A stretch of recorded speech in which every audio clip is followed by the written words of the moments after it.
ভারতের ক্রিকেট খেলার সাথে যে সম্পর্ক রয়েছে, খুব কম দেশেরই এমন সম্পর্ক রয়েছে। এই খেলা ভারতে এতটাই প্রভাব ফেলেছে যে তাহা আজ ভারতীয় সংস্কৃতির একটা অঙ্গ হয়ে দাঁড়িয়েছে। ক্রিকেট সুপারস্টার দেশবাসীর কাছে কিংবদন্তির মর্যাদা পান। এই খেলা কিভাবে ব্রিটিশদের থেকে এসে এই দেশে জনপ্রিয় হয়ে উঠল, আসুন সেই ইতিহাসের দিকে আলোকপাত করি। ভারতে ক্রিকেটের উৎপত্তি প্রায় 3 শতাব্দী আগে 1721 সালে ইস্ট ইন্ডিয়া কোম্পানির একজন নাবিক ক্লিমেন্ট ডাউনিং প্রথম উল্লেখ করেছিলেন। তিনি অন্যান্য নাবিকদের সাথে নিয়ে ওখানকার লোকাল মানুষদের বিরুদ্ধে ক্রিকেট খেলার অভিজ্ঞতা সম্পর্কে লিখেছিলেন। ধারণা করা হয় এই খেলা হয়েছিল ক্যাম্পবেতে, যা বর্তমানে মুম্বাই থেকে 400 কিলোমিটার উত্তরে অবস্থিত। 1792 সালে ইস্ট ইন্ডিয়া কোম্পানি ব্রিটিশ প্রবাসীদের দ্বারা কলকাতা ক্রিকেট ক্লাব গঠন করে। তার 10 বছর পরে কলকাতা ক্রিকেট ক্লাব ওল্ড ইটনিয়ানদের বিরুদ্ধে খেলে এবং সেই খেলাতে ওল্ড ইটনিয়ান রবার্ট ভেন্সিটার শতক করেন। সেটা ছিল ভারতের মাটিতে প্রথম শতক। 1848 সালে পার্সিরা প্রথম ভারতীয় সম্প্রদায় ভিত্তিক ওরিয়েন্টাল ক্রিকেট ক্লাব গঠন করে, যা ব্যাপকভাবে পরিচিত ছিল। 1866 সালে হিন্দু জিমখানা তৈরি হয়, যা হিন্দুদের দ্বারা তৈরি হয়েছিল। 1800 দশকের শেষের দিকে খেলাটি উপমহাদেশ জুড়ে জনপ্রিয়তা পেতে শুরু করে। সেই সময় ক্রিকেটের অন্যতম প্রভাবশালী ব্যক্তিত্ব রঞ্জিত সিংজি বিভাজি জাদেজা অথবা রঞ্জি নামে পরিচিত।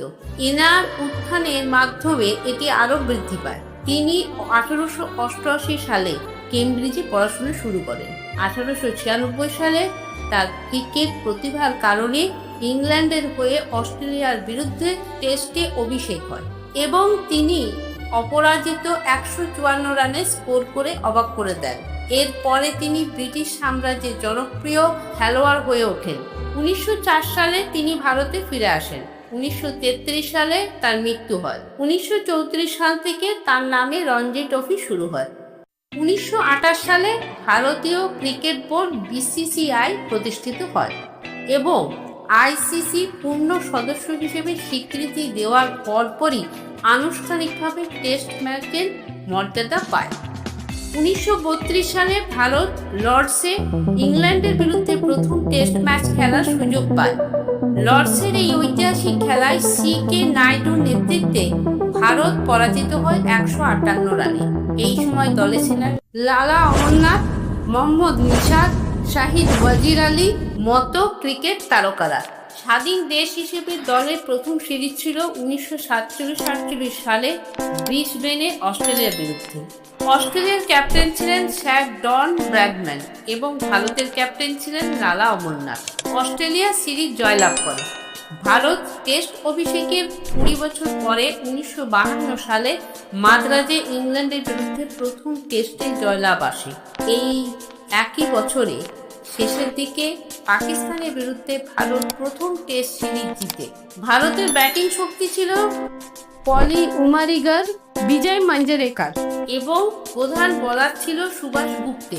1967-68 সালে ভারত নিউজিল্যান্ডের বিরুদ্ধে উপমহাদেশের বাইরে তাদের প্রথম সিরিজ জিতেছিল। সেই সময় অধিনায়ক ছিলেন মনসুর পাতাউদ্দি আলী খান।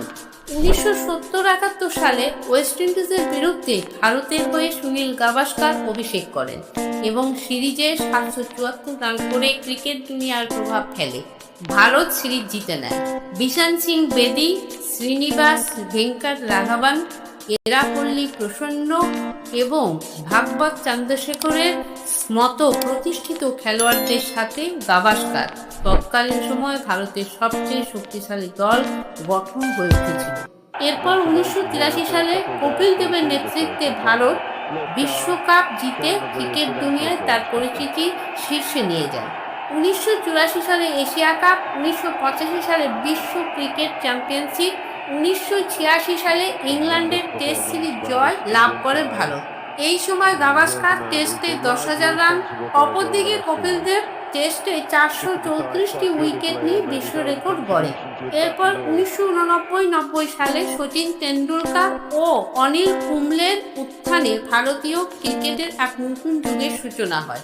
1990 সালে আজহারউদ্দিনের অধিনায়কত্বে ভারতীয় দল অপরাজেয় হয়ে ওঠে, তবে বিদেশে তাদের পারফরমেন্স ভালো ছিল না। কিন্তু 2000 সালের পর সৌরভ গাঙ্গুলির অধিনায়কত্বে ভারতীয় দলের এক অদ্ভুত পরিবর্তন দেখা যায়। কলকাতায় অস্ট্রেলিয়াকে টেস্ট সিরিজে হারানোর পর ভারতীয় দলের ভাগ্যের মোড় ঘুরে যায়। বিদেশের মাটিতে অসাধারণ পারফরমেন্সে পরপর জয়লাভ করতে থাকে।